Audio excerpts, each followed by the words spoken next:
Olá, você que já nos acompanha aqui no JC Pod. Esse é o nosso terceiro episódio.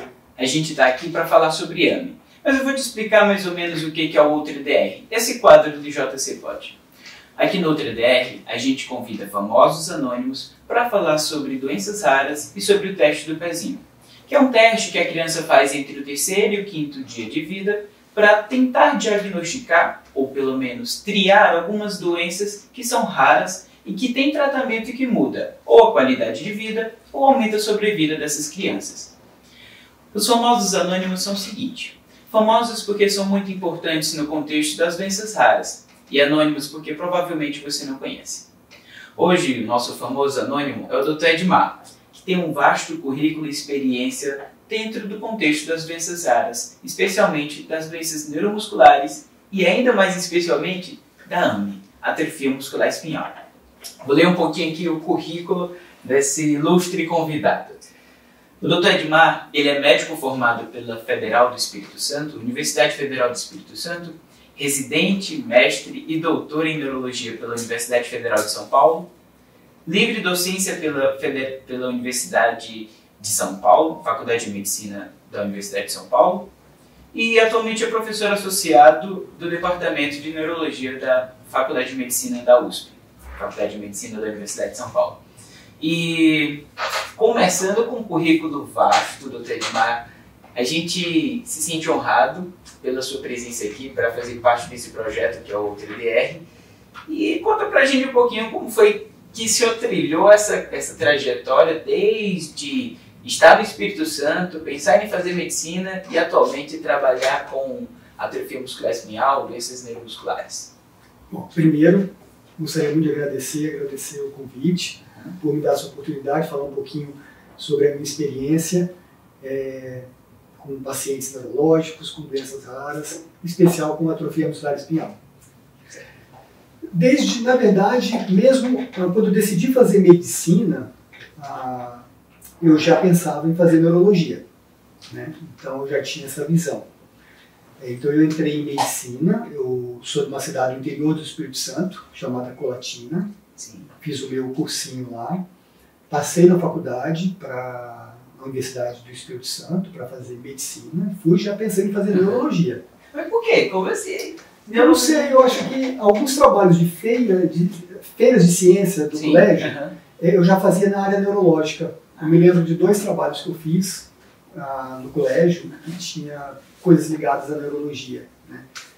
Cérebro, um deles, por exemplo, eu fui um matador de boi e eu ganhei um cérebro do boi. E o cérebro tinha uma lesão muito grave, porque naquela época eles matavam o animal utilizando uma bigorna, que é um instrumento de ferro muito grande que cai na cabeça do animal e causa uma lesão cerebral. Então eu peguei aquele cérebro que tinha uma lesão cerebral e apresentei na feira de ciências, fatiando o cérebro, mostrando como que era o comprometimento, o trauma cerebral do animal.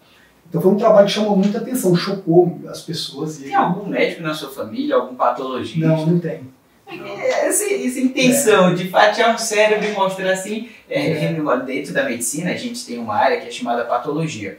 É a área que cuida de necrópsias, que faz estudo da anatomia, tanto macroscópica quanto microscópica, mas relacionada às patologias, às doenças. E é comum, quando vai estudar depois que a pessoa faleceu, estudar o cérebro, por exemplo, tem a fatiação do órgão. E aí, com as camadas menores, é possível estudar com mais detalhes. E o Dr. Edmar, ali, já pequeno, tinha quantos anos mais ou menos? Tinha 15 anos. 15 anos. E aí levou esse cérebro fatiado, mostrando as alterações? Eu ganhei o prêmio de melhor trabalho científico do Colégio Marista da universidade com esse trabalho. Isso me animou bastante a fazer neurologia e quando eu fiz o cursinho eu já fiz pensando em fazer neurologia. E entrei na faculdade, conheci os professores de neurologia, todos sabiam já que eu ia fazer neurologia e sempre gostei da área neurológica. Entendi. Mas nunca deixei de estudar outras áreas da medicina. Então eu estudava cardiologia, pneumologia estava bastante. Fui um aluno regular assim, na faculdade. E assim que terminou a graduação em Vitória, eu me inscrevi em vários concursos de residência. Sim. Então fiz várias provas, fiz em Brasília, aqui em São Paulo, no Rio. e eu acabei entrando aqui na Unifesp. Na época a gente chamava de Escola Paulista de Medicina. Fiquei muito feliz porque é uma das residências de neurologia mais renomadas do país. Então aquilo para mim foi uma alegria bem grande. E eu comecei a fazer a residência aqui. E já no terceiro ano da residência eu conheci o Dr. Acari Souza Buri de Oliveira, que era o chefe do grupo de doenças neuromusculares. Sim. Isso mais ou menos em que ano? Isso eu me formei em 90, isso foi em 1992. Sim, tá. Então, em 1993, eu terminei a neurologia e já entrei no mestrado. E o mestrado eu fiz no grupo do Dr. Acari, sob orientação dele. Entendi. E o que falava de doença neuromuscular naquela época? O que se falava de doenças neuromusculares? Primeiro, a ideia já era um grupo raro de doenças, mas que não tinha tratamento nenhum. Então, uma condição onde o paciente tinha um diagnóstico, ele estava um paciente que você não tinha muita opção de terapia. Então, a opção terapêutica era reabilitar, fisioterapia, cuidados. Então, não tinha muito conhecimento de tratamento. Então, era uma doença que muita gente, os residentes, não gostavam muito de lidar com elas, porque não tinha muito o que fazer. Né? Mas eu tinha interesse muito em estudar essas doenças do ponto de vista clínico e até do ponto de vista fisiopatológico. Entendi. E comecei a me focar mais em doenças musculares inicialmente. Então, a minha tese de mestrado foi em miopatias. Posteriormente, eu segui para o doutorado, também em miopatias, com o Dr. Acari. Né? Então, eu realmente me tornei um especialista assim, em doenças neuromusculares com um foco maior em miopatias. Naquele mesmo período, eu passei a ser médico da ACD. Sim. Eu trabalhei com reabilitação. Na época, eu ficava no ambulatório de doenças neuromusculares da ACD, trabalhei por mais de 15 anos na ACD. E foi uma experiência muito boa, porque eu tinha a oportunidade de ver os pacientes no Hospital São Paulo, na Escola Paulista, e depois rever esses casos, um olhar mais de reabilitação na ACD. Eu aprendi bastante lá. Eu aprendi, por exemplo, que mesmo sem um tratamento específico, curativo, esses pacientes tinham muita opção de terapia. Então, as abordagens multidisciplinares que a gente oferecia para esses pacientes lá, muita coisa eu não conhecia.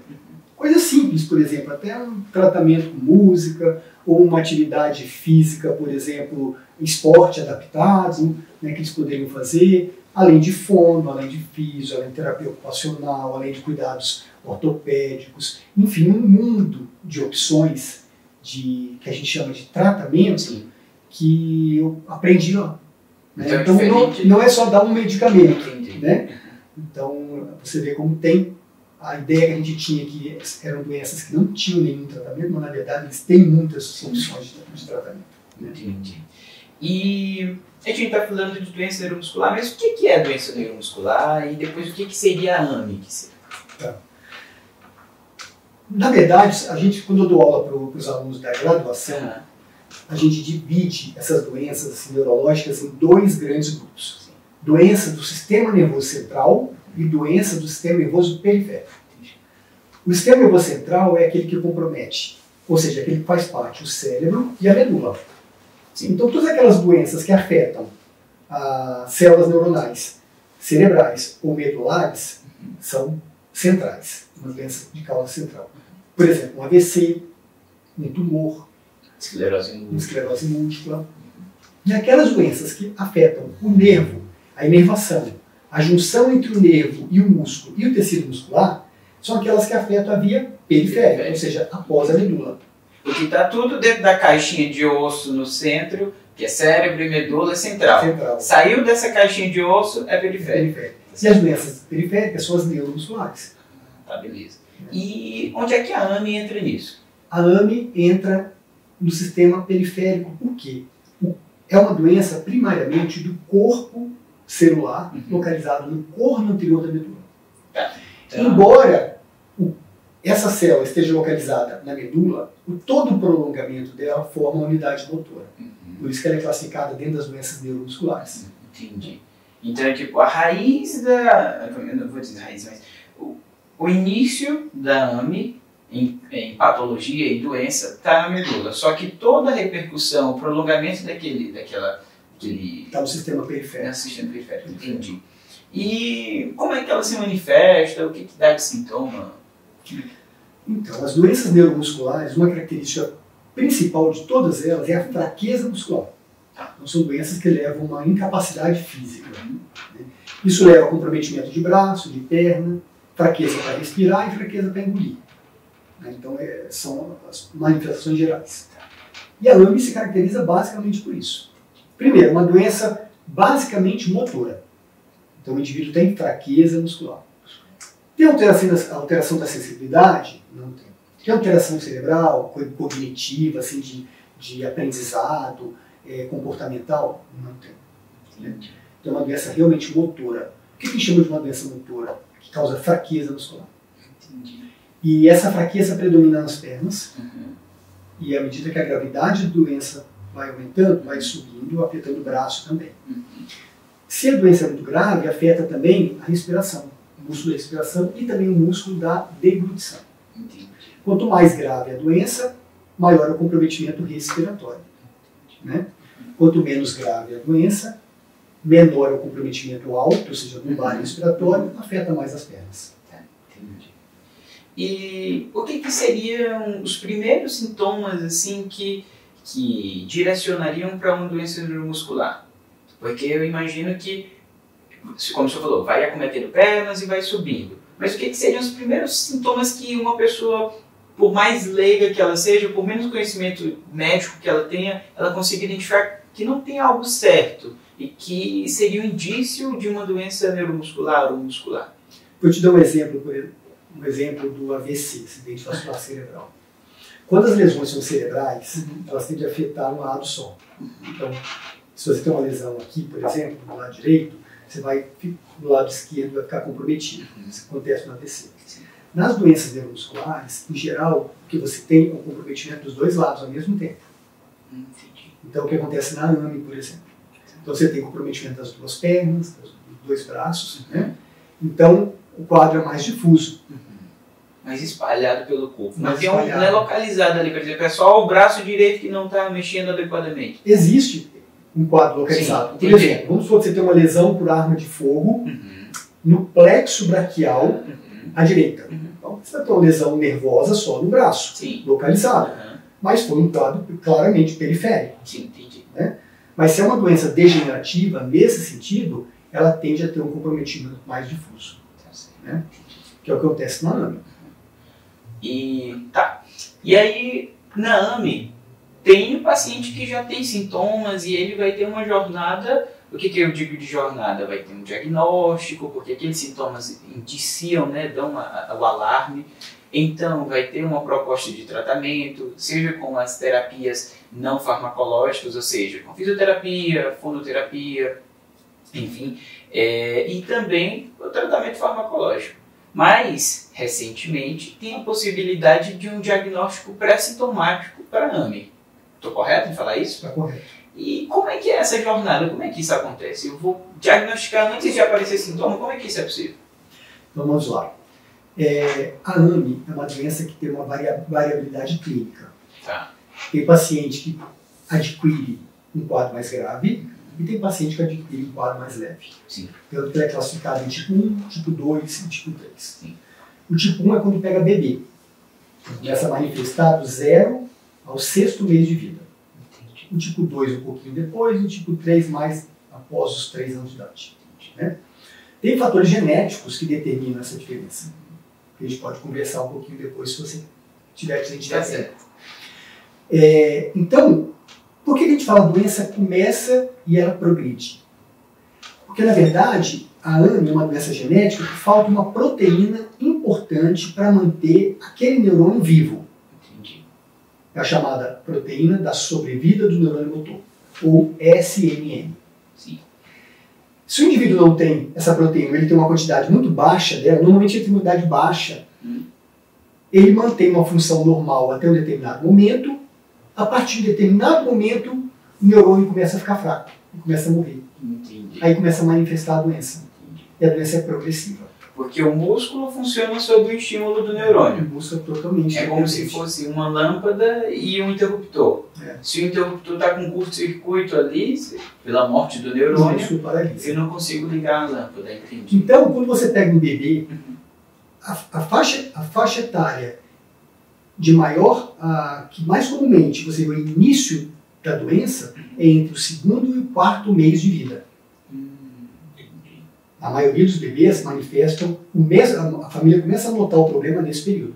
Mas até o 2º mês de vida, em geral, é um bebê normal. E o que acontece? Por que a família começa a perceber? O que tem de alterado? Em geral, vamos imaginar um bebê do 0 ao 2º mês de vida normal. Sim. O 2º mês, a criança já começa a sustentar a cabecinha, tem uma criança bem agitadinha, você bota ela deitadinha de barriga para cima, ela levanta as perninhas, levanta os bracinhos. A partir daí, ela começa a perder esses movimentos. Vai ficando mais molinha. Vai ficando mais molinha, a mãe pega, por exemplo, a criança está mais largadinha, e o mais importante, aquele sustento cervical começa a perder. Ou então ela nem chega a adquirir a capacidade. Aí a mãe, nossa, já era para estar sustentando a cabecinha, mas não está. Muitas mães de primeira viagem, né, mas é meu primeiro filho, né?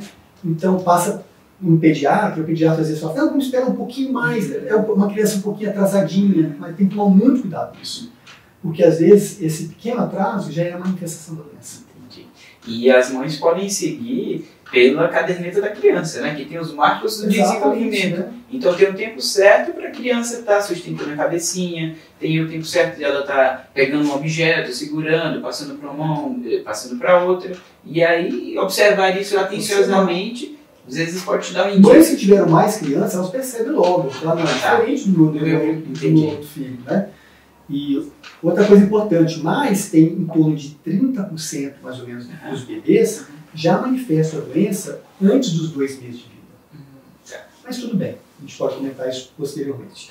Respondendo a sua pergunta da importância do diagnóstico antes de iniciar os sintomas, então imagina que você consiga num bebê que vai desenvolver a doença com 2 meses de vida, mas com 1 mês de vida você já sabe que ele tem a doença, ele já tem alteração genética, a criança normalmente está clinicamente normal, mas eu sei que ele vai manifestar. Tudo aquilo que for possível em termos de terapia, eu já posso oferecer para essa criança, antes da doença começar a manifestar. E uma coisa, a gente falou aqui de pensou na AME e pensou no exemplo, que seria, por exemplo, ligar uma lâmpada. Se tem um curto-circuito no interruptor, a lâmpada não acende, né? Teria na AME, por exemplo, uma possibilidade de eu consertar esse curto-circuito, ou seja, o neurônio, eu conserto o neurônio para voltar a acender a lâmpada, ou eu só, como é que eu posso dizer, controlo para que esse curto-circuito não aumente? Infelizmente, esse neurônio ele não regenera. Então, quando você perde esse neurônio, é definitivo. Entendi. Então, por isso que é muito importante você tratar o mais precoce possível, para evitar que você perca o neurônio. Entendi. Então, essa pergunta sua, se eu tenho como religar, eu não tenho como religar. Entendi. Tá certo.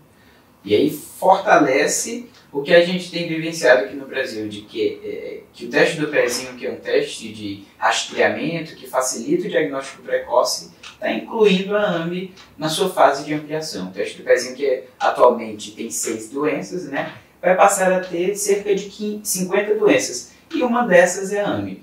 E daí já tem terapias para o paciente pré-sintomático, né? Como foi a história de desenvolvimento dessas terapias farmacológicas que eu digo? Veja bem, a gente trabalha com AME há muitos anos já. Eu trabalho com AME há mais de 20 anos. Como nunca teve terapia específica, nunca houve uma preocupação em se fazer um diagnóstico precoce. Que é lançar uma bomba no colo de uma mãe de defesa. Também não tinha que fazer, então essa questão da triagem neonatal sempre teve essa ideia de que vamos tentar diagnosticar o mais precocemente possível aquelas condições que você tem alguma coisa a oferecer. Entendi. Né? Então, há uns 6, 7 anos atrás, surgiram no mercado terapias altamente eficazes para tratar a atrofia muscular espinhal. Sim. Primeiro foi o medicamento chamado nusinercena, depois, agora mais recentemente, o Rissplan, e a terapia gênica, o Zolgensma. São medicamentos efetivos testados em todos os 3 tipos de atrofia muscular espinhal, cada um com a sua característica, né? Então, bom, se eu tenho tratamentos altamente efetivos para evitar a progressão da doença, veja bem, esses medicamentos não são regenerativos. Sim, como a gente já tinha falado. Não volta a religar o neurônio. Mas eu evito que outros deixem morrer. Entendi. Eu paro a doença naquele momento. Então, olha, eu preciso parar a doença lá no início. Beleza. E o que eu chamo de o mais precoce possível? Antes de começar a manifestar a doença. Entendi, antes de desligar. Antes de iniciar os sintomas. E tá certo, mas como é que surgiu essa... Porque eu imagino que AME é considerada uma doença rara, então tem uma quantidade de pacientes que é limitada. E também tem várias questões relacionadas à sobrevida dos pacientes, e também da possibilidade de eu testar um novo tratamento. Porque se o paciente já está com muitos neurônios desligados, eu conseguir estudar o tratamento vai ficar complicado. Como é que se dá, assim, do ponto de vista de pesquisa, testes e estudos para desenvolver um tratamento novo? Em geral, esses tratamentos eles se iniciam em uma fase que a gente chama de experimental. Sim. Então existem fases que você estuda na célula, né, ou até em modelo animal. No caso da AME, o grande avanço que aconteceu na atrofia muscular espinhal foi em 1995 com a descoberta do gene. O gene SMN1. Com a descoberta do gene, foi possível desenvolver um camundonguinho com a doença, faltando o gene, né? Então você começa a estudar esse camundongo. Então, neste camundongo, foi possível identificar a fisiopatogenia da doença e testar diversas terapias. Então, muitos tratamentos foram testados. Né? E em 1990, em 2000 não lembro exatamente o ano, mas há mais ou menos uns 7, 8 anos atrás, um laboratório de Massachusetts identificou no gene SMN2, que é um gene parecido com o SMN1, que produz um pouquinho dessa proteína, da proteína SMN, que existia uma região nesse gene que, quando você bloqueia essa região, você consegue fazer com que esse outro gene produza uma quantidade maior da proteína SMN funcional. Entendi. Então esse tratamento faz meio que o SMN2 virar um step. Exatamente. Entendi. Um gene que... O que é o SMN2? O SMN2 é uma cópia falsa do SMN1. O indivíduo não tem o SMN1, o paciente doente, mas ele tem o SMN2. Entendi. Então o que é feito? Eles desenvolveram um fragmento de DNA. Esse fragmento de DNA ele é inserido no paciente, que é uma molécula, um oligonucleotídeo, que vai lá naquela região, liga, bloqueia aquela região e, por um mecanismo genético, aquele gene começa a produzir uma quantidade maior de proteína funcional. E é uma quantidade suficiente para evitar que a doença continue desenvolvendo no indivíduo. Tem a proteína que protege o neurônio não desliga, e o músculo continua a funcionar sendo estimulado. Um medicamento é administrado via intratecal, age dessa forma, e um outro medicamento, que é uma molécula, dada via oral, atua em outra região, mas que um mecanismo parecido. Entendi. Também age dessa forma. E o intratecal seria por um acesso na medula? Um acesso na medula. Igual quando você vai fazer uma coleta de líquido, ou então quando vai fazer a anestesia. Entendi, tá certo. E no Brasil, como é que tá? Porque a gente ampliou o teste do pezinho colocando AME. Então imagina-se, ou melhor, a gente tem certeza de que essas terapias já estão incorporadas. Como é que está esse avanço aí da incorporação? As 3 terapias eficazes, que é o Nusinersen, o Ridsplan e o Zolgensma, que é a terapia gênica, a terapia gênica ela não atua no SMN2. O vetor viral, o adenovírus, ele leva uma cópia do SMN1 até o núcleo da célula do indivíduo. Né? Então é um mecanismo diferente. As 3 já estão aprovadas na Anvisa, então já pode ser comercializado. A terapia gênica, ela só está liberada na Anvisa para crianças até 2 anos de idade. Então ela não está liberada para adolescente e adulto. As outras não, as outras estão liberadas para crianças de diferentes idades. Por quê? Porque a terapia gênica, o que acontece? Quando você administra utilizando um adenovírus, esse adenovírus ele causa uma reação imunológica no indivíduo. Porque, por exemplo, você já teve gripe. O adenovírus é o da gripe, né? Então você tem anticorpos contra ele. Então quando você recebe, quanto mais há uma ideia de que quanto mais velho você fica, você tem mais reação. E essas reações são graves. O indivíduo pode falecer por causa disso, né? Tanto que você tem que tomar uma imunossupressão junto com a administração da terapia gênica. Então, a terapia é um vírus que leva para o neurônio, o núcleo da célula neuronal, núcleo do neurônio, o gene que está faltando lá. O gene que está alterado. Ele não se integra no DNA do indivíduo. Entendi. Ele fica solto dentro do núcleo. Tá certo. E por ser um vírus, tem a capacidade de gerar uma reação inflamatória, reação de doença. E aí a gente tem que pesar o benefício e o risco como qualquer outro tratamento. Até 2 anos o benefício é aumentado, porque muitos neurônios... Por que até 2 anos? Na verdade, porque os estudos foram feitos em bebês até 6 meses. Depois, agora está tendo estudo em pacientes mais velhos. Então a gente não tem resultado ainda de segurança. Eu imagino que daqui a alguns anos a gente vai ter resultado de segurança. Tem estudos com terapia gênica já administrando direto na coluna, mas a gente não tem os resultados finalizados ainda. Por qual a vantagem de administrar direto na medula? É que você consegue administrar uma quantidade menor. Então a reação generalizada é menor. Seria menor. Então vamos lá, no Brasil, na Anvisa, temos a aprovação das 3, e no SUS, né, que oferecer o medicamento de forma gratuita. Sim. Temos já o Nusinersen, que é um Spinraza, que é oferecido para o tipo 1 e para o tipo 2 até 2 anos, até as crianças que desenvolvem até os 12 anos de idade. Sim. Né? E vamos ter agora, está aprovado, mas o PCDT ainda não foi finalizado, mas já está em vias, do Risdiplam, que é um medicamento via oral. Então eu imagino que dentro de uns 2 meses no máximo já vai estar disponível também no SUS. E a partir da semana que vem começa a análise na Politec da terapia gênica, dos Zolgensma. Entendi. E daí, só para esclarecer, o PCDT é quando é um documento de protocolo clínico de diretrizes terapêuticas que o Ministério da Saúde elabora para padronizar um tratamento, uma terapêutica para uma doença. Então, ele explica o que é a doença, a fisiopatologia e diz quais são as vias terapêuticas, as vias de tratamento. Para orientar o médico, que vai prescrever. Exatamente.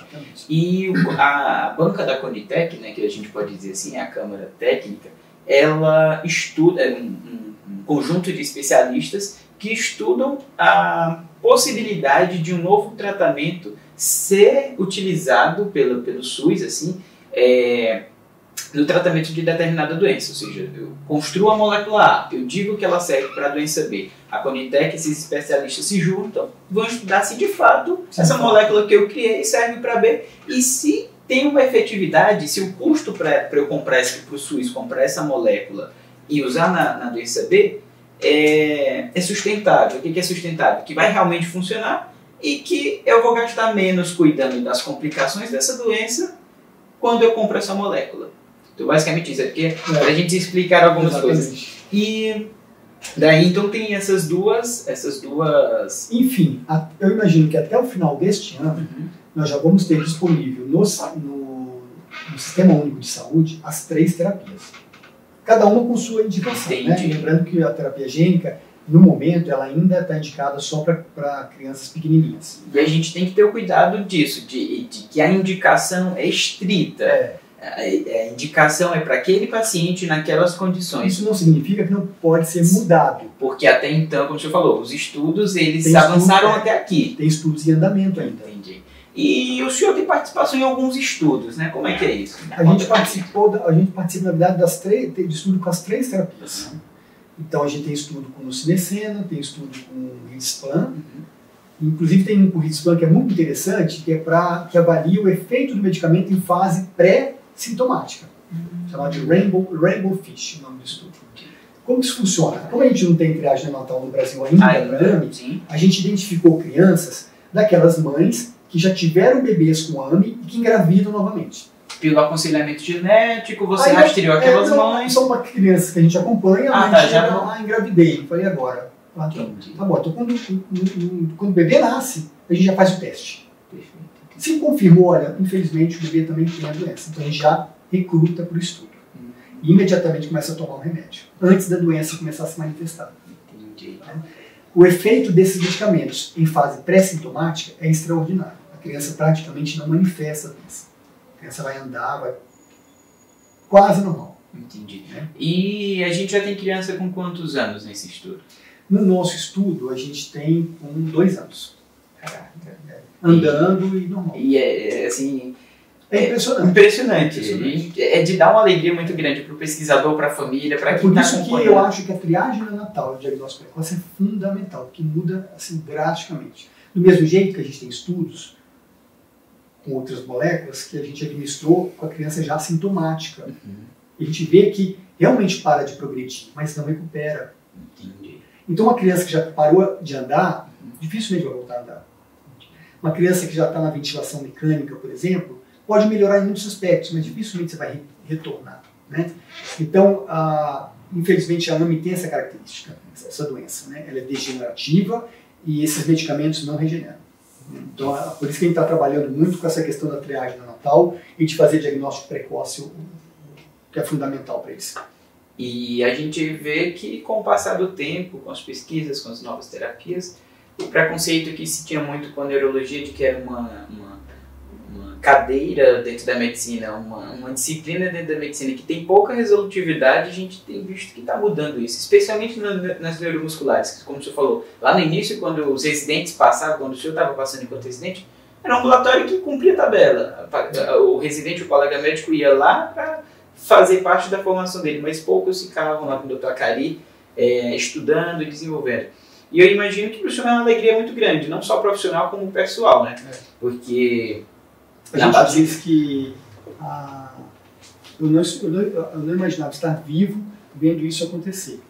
Que a gente fala assim, não, algum dia vai ter cura para isso, cura para aquilo. Eu acredito que isso vai acontecer, mas não nas minhas mãos também. Não na minha existência. Entendi. E, surpreendentemente, a AMI aconteceu. Né? E eu realmente espero que aconteça para todas as doenças raras, que todos os pacientes se beneficiem como mas mesmo assim a gente não pode brincar, porque a gente depende do diagnóstico precoce. Né? Verdade.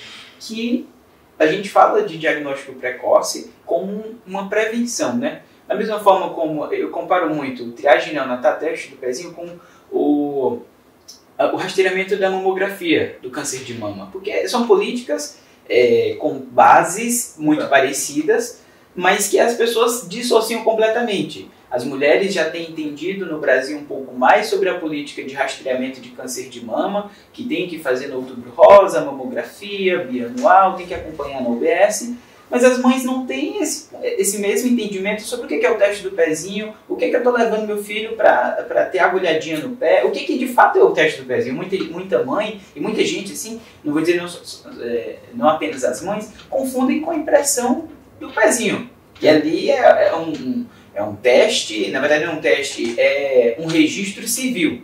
E o teste do pezinho é um exame médico. O teste do pezinho tem, como eu falei no início dessa gravação, ele tem a função de rastrear as doenças antes que elas manifestem sintomas, para que eu haja de maneira surpreendente, como o senhor falou, no tratamento daquela doença. Algumas não têm cura. Por exemplo, a AMI não tem cura porque eu não regenero o neurônio. Mas eu paro a doença, eu evito a progressão. E se os neurônios ainda não manifestaram sintomas, então ela ainda não é clínica. Não é clínica. Então é prevenção com diagnóstico precoce. Como você disse, quando a gente acompanha mais de perto é inspirador. E é uma alegria poder fazer parte disso. E para a gente desenvolver uma política, é preciso ter participação. Como é que foi a sua participação política, assim, social, nesse contexto, desde dedicar a sua vida, decidir dedicar para as neuromusculares até hoje, participando dessa história aqui no Brasil? Como foi o seu envolvimento político e social nisso? Eu acho que o meu primeiro envolvimento, principalmente social, ocorreu com a participação com as associações de pais. Então, já há alguns anos, no Brasil tem algumas associações, né, de pais, e eu sempre colaborei com aulas, com discussão, eventos, né, e logo que surgiram essas primeiras perspectivas terapêuticas, essas associações começaram a lutar muito em Brasília para agilizar, por exemplo, a aprovação da Anvisa, a incorporação da Conitec. Então, fizemos muitas reuniões lá, participei de algumas, e até hoje eu participo dessas reuniões da Conitec para discutir sobre a viabilidade de incorporação ou questões mais médicas, né, dessas doenças. Então, por exemplo, você sabe que essa câmara técnica do Ministério da Saúde é um grupo de profissionais, eles avaliam muitas terapias, então é impossível para eles ter um aprofundamento muito detalhado em cada condição. Sim. Então, quando eles vão discutir uma determinada condição, eles convidam especialistas da área para poder escutar um pouquinho, para poder entender melhor aquela condição. E eu fui convidado algumas vezes já para falar sobre para falar sobre a história natural da doença. Então, essa é uma das participações que eu tenho. Sou do comitê científico de uma das associações, né? A gente desenvolve um estudo de registro grande no Brasil, onde a gente manda para as famílias um formulário auto-preenchido, que elas nos preenchem. Aí tem informações gerais, por exemplo, quais as necessidades desses pacientes, onde eles estão, o que eles estão tomando, quais são as necessidades. Daí a gente entra no tratamento ampliado, né? Porque não só do remédio, não só o remédio necessário, mas tem várias outras necessidades. Isso é uma política pública importantíssima, porque uma das questões do Ministério da Saúde é financeiro também. Sim. Então eles sempre perguntam, por exemplo, mas quantos pacientes nós temos no Brasil?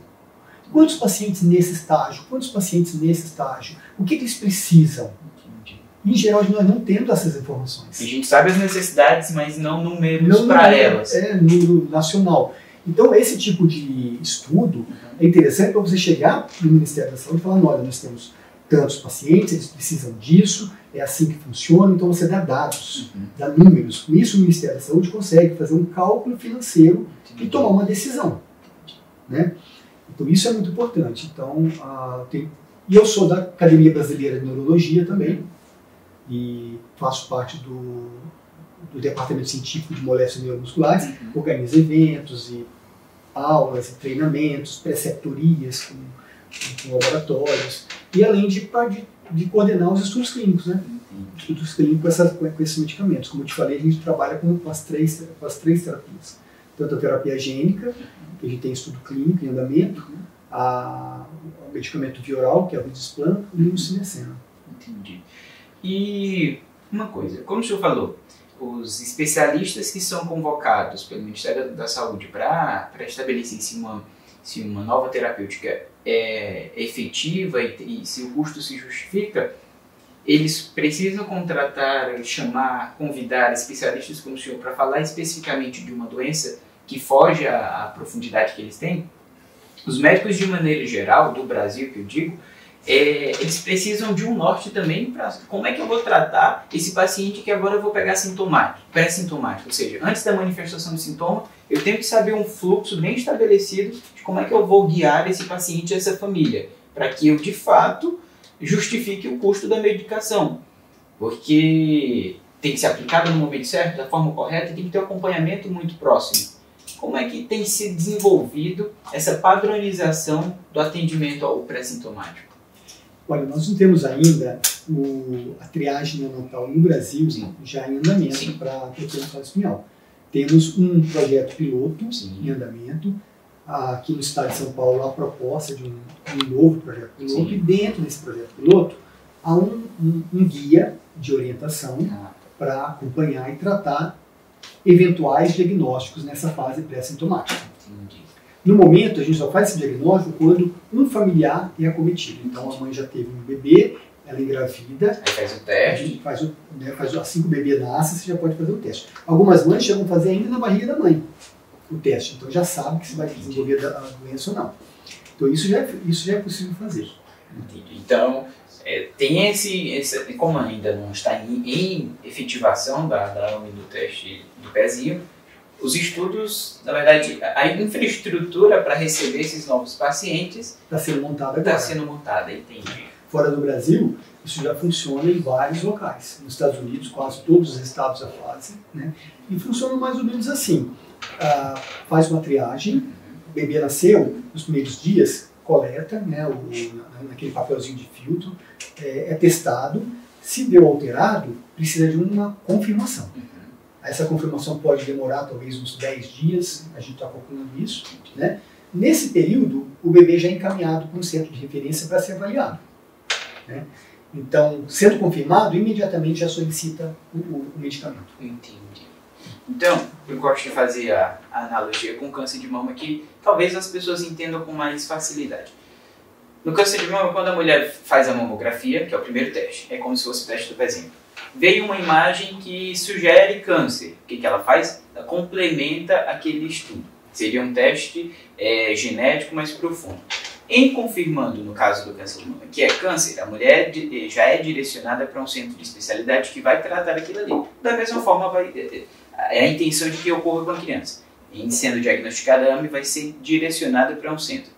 Da mesma forma como no câncer vai fazer, seja quimioterapia, seja radioterapia ou cirurgia, a criança vai receber aquele tratamento porque ela já tem o diagnóstico fechado. Mas tudo teve que começar com um teste de rastreamento. Por isso a importância que a gente já tem ratificado aqui nessa conversa de quanto mais precoce eu investigo naquela população, mais precoce eu consigo fazer e elaborar os meios, né, para conduzir. Ainda com relação a essa última pergunta de informação de consensos de tratamento a nível nacional, a própria Academia Brasileira de Neurologia está desenvolvendo, junto aos médicos especialistas, um consenso de tratamento da ANAM. Isso vai ser publicado até o final do ano. Por que esse consenso ainda não foi finalizado?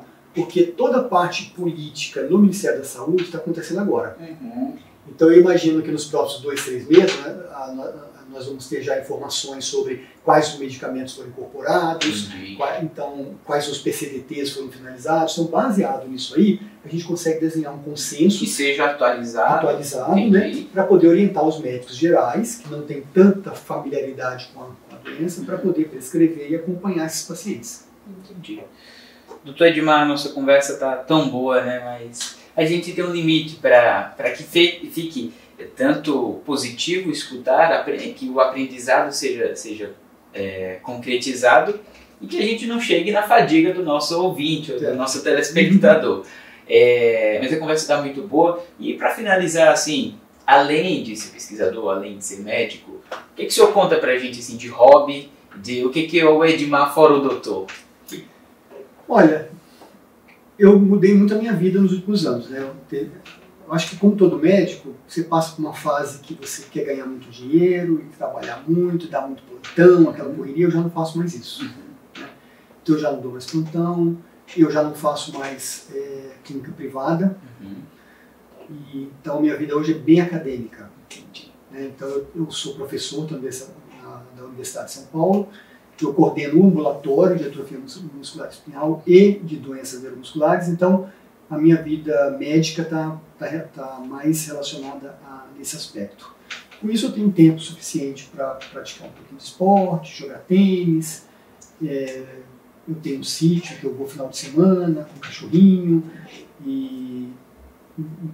Então, é isso que eu faço. Então, eu acho que eu tentando conciliar, né, todo esse trabalho com um pouco também de qualidade de vida. Né? E é o que é essencial, né? A gente tem vivido uma realidade muito de burnout, especialmente entre os médicos, muito em razão do que o senhor começou a falar, dos plantões imediatos, Mas um ponto importante, eu não deixo para trás tudo aquilo que foi montado, porque toda a minha formação e agora eu tenho formado muitos estudantes. Eu tenho formado muitos alunos, muitos doutores, pós-doutores. Então, eu formei uma equipe bem ampla e capacitada para trabalhar com doenças neuromusculares no nosso laboratório. Então, a gente criou um ambulatório de atrofia muscular espinhal, onde a gente tem especialistas, tanto neurologista infantil, neurologista adulto, temos pessoal da reabilitação. Então, hoje, eu posso me dar o luxo de deixar a equipe funcionar. Entendeu? Eu passo orientação sobre tudo é discutido comigo, mas eu tenho pessoas capacitadas me ajudando. E a beleza de você não só fazer, mas deixar um legado, né? Exato. Porque alguém tem que continuar além de você. E continuamos formando gente, treinando pessoas. Né? Então, eu acho que isso é um ponto positivo, porque não é que você vai abandonando aquilo que você montou, mas você vai passando o legado. Permitindo que o seu projeto ande com as próprias peças. Eu consigo me envolver com outras coisas, até mais políticas, enquanto a atividade ali do dia a dia com o paciente, nós temos médicos assistentes que fazem isso. Doutor Edmar, muito obrigado pela conversa. O Outro DR fica extremamente lisonjeado da sua possibilidade de vir aqui conversar com a gente.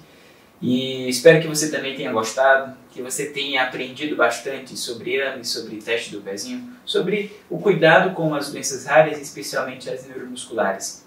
Curte, comenta as tuas dúvidas, as tuas sugestões, o que você quiser falar mais com a gente, pode comentar no Spotify, que você deve estar nos escutando. Segue o nosso podcast e acompanha as novidades também no Instagram do IJC. A gente sempre está postando lá no #OutraDR. Muito obrigado.